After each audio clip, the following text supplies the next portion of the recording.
السلام علیکم ورحمۃ اللہ وبرکاتہ۔ الحمدللہ وکفی والصلاة والسلام علی من اصطفی وعلی آلہ واصحابہ اجمعین، اما بعد۔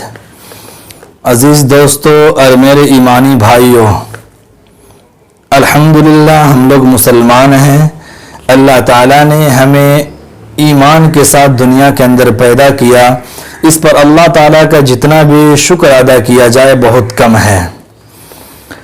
ہم میں سے جو بھی ایمان والا ہے، چاہے وہ نماز کا پابند ہے یا نہیں ہے، دین کے مطابق زندگی گزارتا ہے یا نہیں گزارتا ہے، لیکن ہر ایمان والے کے دل کے اندر ایک بات ہوتی ہے، وہ یہ ہے کہ ہر ایمان والا جنت میں جانے کا خواہش مند ہے۔ جنت مل جائے اس کی وہ تمنا کرتا ہے، چاہے اس کا عمل اس کے مطابق ہو یا نہ ہو، لیکن اس کی دل کی یہ تمنا ہوتی ہے کہ اللہ تعالیٰ اسے جنت میں داخلہ عطا کر دے۔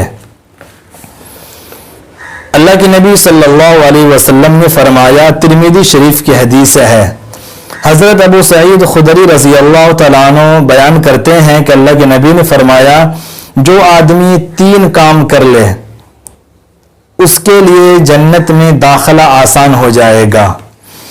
وہ میں 3 باتیں آپ کے سامنے مختصراً عرض کرتا ہوں۔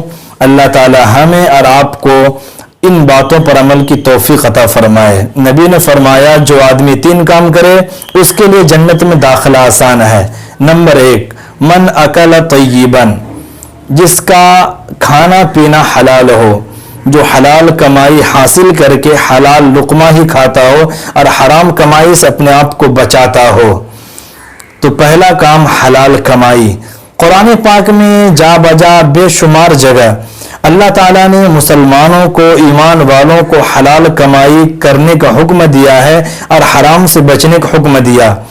اتنا ہی نہیں بلکہ یہ ایسا عمل ہے کہ جس کا حکم اللہ نے رسولوں کو بھی دیا ہے، یا ایھا الرسول کلوا من الطیبات وعملوا صالحا، اے رسولوں پاکیزہ رزق کھاؤ اور نیک عمل کرو، پاکیزہ رزق کھاؤ اور نیک عمل کرو۔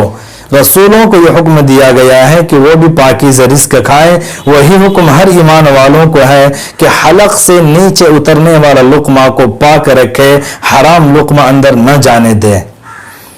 سورہ مائدہ کے اندر ہے، کلوا مما رزقکم اللہ حلالا طیبا، کھاؤ ان پاکیزہ رزق سے جو اللہ نے تمہیں دیا ہے۔ تو پہلا حکم اور پہلا کام جو اللہ کے نبی نے بیان کیا کہ رزق حلال ہو۔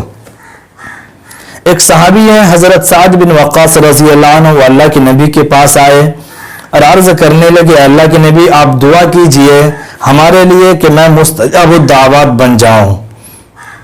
مستجاب الدعوات کسے کہتے ہیں؟ یعنی ایسا آدمی جس کی ہر دعائیں قبول ہوتی ہو، ایسے اللہ کے ولی کو کہتے ہیں مستجاب الدعوات۔ حضرت سعد بن وقاص آ کر کے اللہ کے نبی سے عرض کرتے ہیں، اللہ کے نبی آپ میرے لیے دعا کیجئے کہ میں مستجاب الدعوات بن جاؤں۔ تو اللہ کے نبی نے فرمایا، الترغیب کی روایت ہے کہ حلال رزق کھاؤ اور حرام سے بچو، اور قسم ہے اس ذات کی جس کی قبض قدرت میں میری جان ہے، اگر ایک لقمہ بھی حرام کا حلق سے نیچے اتر جائے تو 40 دن تک کوئی عبادت قبول نہیں ہوتی۔ اتنی سخت وعید ہے حرام کمائی پر۔ ایک لقمہ بھی حرام کا حلق سے نیچے اتر جائے تو نبی نے فرمایا 40 دن تک کوئی عبادت قبول نہیں ہوتی۔ آج ہم لوگ غفلت کے شکار ہیں، لاپرواہی کے شکار ہیں، جدھر سے بھی آمدنی آ رہی ہے بس آ رہی ہے، اپنے کمائی پر غور و فکر نہیں کرتے۔ 1000 2000 جہاں منافع ہو، اگرچہ حرام طریقے سے ہو، ہم فوراً وہ کام کر کے روپیہ جیب میں ڈال لیتے ہیں اور شکایت کرتے ہیں کہ نماز میں دل نہیں لگتا ہے، ہماری اولاد ہماری بات نہیں مانتی ہے، ہم نماز پڑھنا چاہتے ہیں لیکن ہمیں فرصت نہیں مل پاتی ہے۔ وہ سب اس لیے کہ اگر حلق سے نیچے اترنے والا لقمہ حرام کا ہو تو عمل کی توفیق نہیں ملے گی، نسلیں بگڑ جائے گی، اولاد نافرمان ہو جائے گی۔ تو پہلا کام جو نبی نے کہا، من اکل طیبا، جس آدمی نے حلال کمائی حاصل کی اور حلال لقمہ کھایا۔ دوسرا کام نبی نے کہا، وعمل فی سنتی، اور زندگی کو سنت کے مطابق بنا لی، یعنی وہ سنت رسول کا عاشق ہے. ان کا کھانا پینا سونا اٹھنا بیٹھنا، گھر کی زندگی باہر کی زندگی، نماز روزہ وضو غسل طہارت پاکی ناپاکی، ہر چیز وہ سنت کے مطابق کرتا ہے. جس نے اپنی زندگی سنت کے مطابق بنا لی، اپنی زندگی کو سنت کے سانچے میں ڈھال لیا، وہ آدمی. دوسرا کام اور تیسرا کام نبی نے فرمایا وَأَمِنَ النَّاسُ بَوَائِقَهُ، لوگ اس کی طرف سے ہلاکت اور فتنے کی باتوں سے محفوظ ہے. یعنی اس کا مزاج اتنا اچھا ہے، زبان اتنی پاک اور صاف ہے، جو آدمی اس سے ایک بار ملتا ہے تو بار بار ملنے کی تمنا کرتا ہے. وہ اتنا خوش مزاج انسان ہے کہ جس سے بھی ملتا ہے اس کا دل اس کی طرف مائل ہو جاتا ہے. ان کے اخلاق و کردار اور کریکٹر اتنے اچھے ہیں کہ لوگ ان کی طرف سے فتنہ سے، ہلاکت سے، ہر طرح کے خوف سے محفوظ ہیں. ان سے کسی کو ڈر نہیں لگتا ہے. تو جو آدمی یہ تین کام کرے، پہلا کام کہ ان کا کمائی حلال ہو، دوسرا کام زندگی سنت کے مطابق گزارتی ہو، اور تیسرا کام اللہ کے نبی نے فرمایا لوگ ان کی طرف سے ہلاکت سے فتنے سے محفوظ ہو، دخل الجنہ، اس کے لیے جنت میں داخلہ آسان ہو جائے گا. جب نبی نے یہ تین بات بیان فرمائی تو ایک آدمی کھڑا ہو گیا اور کہنے لگا یا رسول اللہ ان هذا اليوم في الناس لكثير، یا رسول اللہ آج کل ایسے لوگ تو بہت زیادہ ہیں جو آپ تین کام بیان کیے، یہ تین کام کرنے والے تو بے شمار لوگ ہیں. تو نبی نے فرمایا ہاں میرے بعد کے زمانوں میں مشکل سے ہی ایسے لوگ ملیں گے.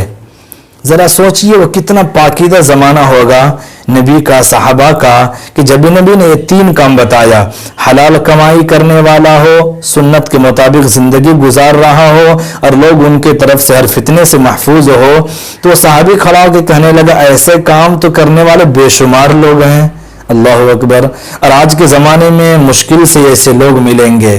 تو اگر ہم جنت میں داخلہ چاہتے ہیں اور یقیناً چاہتے ہیں تو یہ تین کام کا عادی ہو جائیں، ان تین کام کو زندگی کے فہرست میں شامل کر لیں اور ان تین کام کرنے کی کوشش کریں. انشاءاللہ اللہ تعالیٰ کی رحمت سے امید ہے وہ ہم سب کو جنت میں داخلہ عطا فرمائے گا. اللہ تعالیٰ ہم تمام لوگوں کو ان تین باتوں پر عمل کی توفیق عطا فرمائے. وآخر دعوانا ان الحمدللہ رب العالمین.